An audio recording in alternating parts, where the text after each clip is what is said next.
الحمد لله رب العالمين الصلاة والسلام على سيد الأنبياء والمرسلين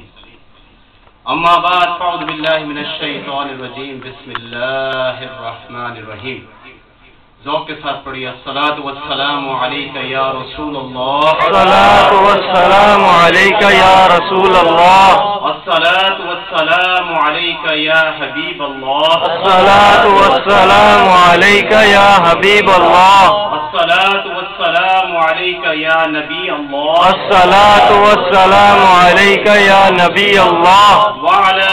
آلك وأصحابك يا نور الله وعلى آلك وأصحابك يا نور الله امیر اہل سنت ابو بلال حضرت علامہ مولانا محمد الیاس عطار قادری رضوی اپنی تصنیف ضیاء درود السلام میں حدیث پاک نقل کرتے ہیں آقا محمد صلی اللہ تعالی علیہ وسلم فرماتے ہیں کہ اللہ عز و جل کی خاطر آپس میں محبت رکھنے والے جب باہم ملیں اور مصافحہ کریں یعنی ایک دوسرے سے ہاتھ ملائیں اور نبی صلی اللہ تعالی علیہ وسلم پر درود پاک بھیجیں تو ان کے جدا ہونے سے پہلے دونوں کے اگلے پچھلے گناہ بخش دیے جاتے ہیں. سبحان اللہ. صلو علی الحبیب صلی اللہ تعالی علی محمد صلی اللہ علیہ وسلم. میرے محترم اسلامی بھائیوں، اللہ عز و جل اور رسول کریم صلی اللہ تعالی علیہ وسلم کے احکام کی خلاف ورزی یعنی احکام شریعت پر عمل نہ کرنا گناہ اور معصیت ہے اور نافرمانی، اور یہ نافرمانی جس قدر ناخدا ترستی اور جسارت کی کیفیت اپنے اندر لیے ہوئے ہوگی اسی قدر گناہ بھی شدید ہوگا. اسی لحاظ سے گناہ کی دو قسمیں ہیں. ایک گناہ صغیرہ، یہ وہ گناہ ہے جس کے کرنے والے کے لیے کوئی وعید نہیں آئی یعنی اسے کوئی وعدہ عذاب نہیں دیا گیا اور کوئی خاص سزا اس کے لیے شریعت میں نہیں رکھی گئی. آدمی کوئی نیکی، عبادت، صدقہ، ماں باپ کی فرما برداری وغیرہ کرتا ہے تو اس کی برکت سے یہ گناہ زائل ہو جاتا ہے. جیسے حدیث شریف میں آیا کہ جو بندہ وضو کامل کرتا ہے اللہ تعالی اس کے اگلے پچھلے گناہ بخش دیتا ہے. غرض یہ گناہ بلا توجہ بھی اللہ تعالی کے فضل و کرم سے معاف ہو جاتا ہے، مگر شرط یہ ہے کہ اس پر اصرار نہ ہو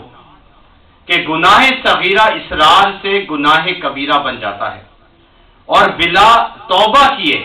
اس کی معافی نہیں ہوتی. دوسرا گناہ کبیرہ، یہ وہ گناہ ہے جس کے لیے شریعت میں کوئی حد مقرر فرمائی یا جس پر وعید آئی یا وعدہ عذاب دیا گیا،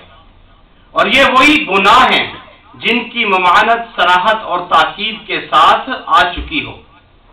جیسے زناکاری، شراب نوشی اور چوری وغیرہ.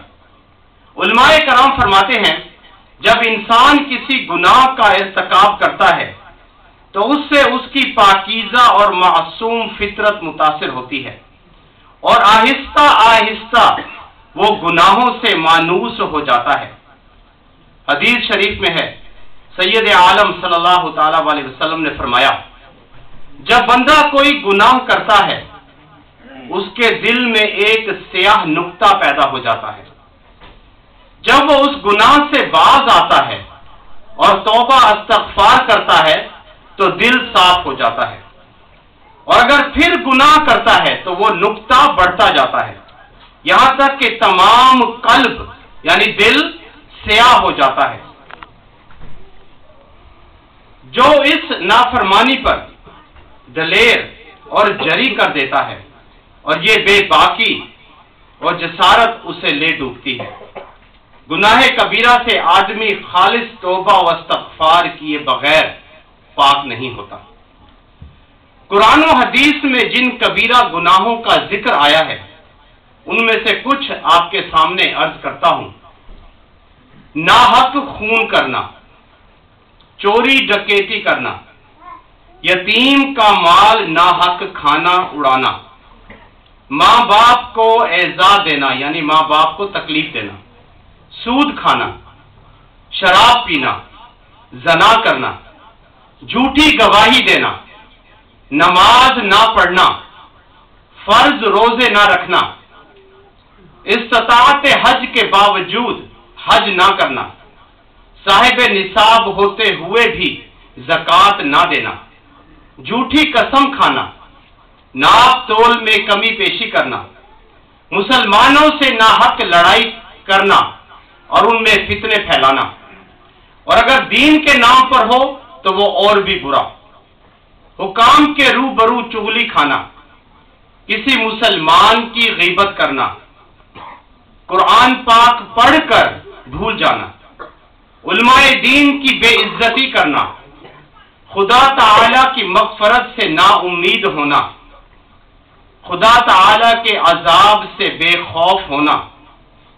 فضول خرچی کرنا، کھیل تماشے میں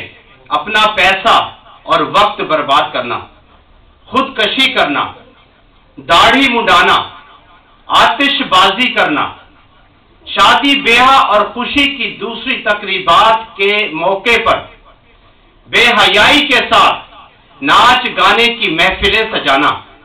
اور احکام شریعت کی پرواہ کیے بغیر ہلڑ مچانا، پاک دامن پارسا اور نیک مردوں اور عورتوں پر تہمتیں تراشنا وغیرہ۔ اللہ رب العزت ہمیں ایسے کبیرہ گناہوں سے محفوظ فرمائے۔ کبیرہ گناہ کیا بلکہ سب گناہوں سے محفوظ فرمائے۔ میرے محترم اسلامی بھائیوں اور پردے میں بیٹھ کر سننے والی اسلامی بہنوں، یاد رکھیے کہ گناہ کی دو صورتیں ہیں۔ ایک بندے کا وہ گناہ جو خالص اس کے اور اس کے پروردگار کے معاملے میں ہو، کہ کوئی فرض نماز چھوڑ دی،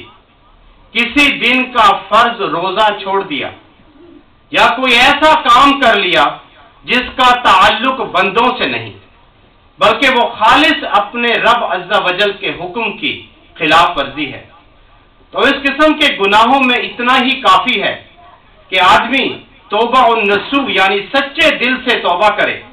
یعنی جو کر چکا اس پر نادم ہو، بارگاہ الہی میں گڑ گڑا کر اس کی معافی مانگے اور آئندہ کے لیے اس گناہ و نافرمانی سے باز رہنے کا عزم بالجزم قطعی پختہ ارادہ کر لے اور بقدر قدرت جہاں تک اس کے مقدور میں ہے ان حقوق کا تدارک بھی کرے، یعنی نماز روزے کی قضا زکوٰۃ نہ دی تھی تو اس کی ادا کرے۔ توبہ میں فرائض و واجبات کی قضا بھی لازم ہے جبکہ ان کی قضا ہو۔ دوسرے قسم کے وہ گناہ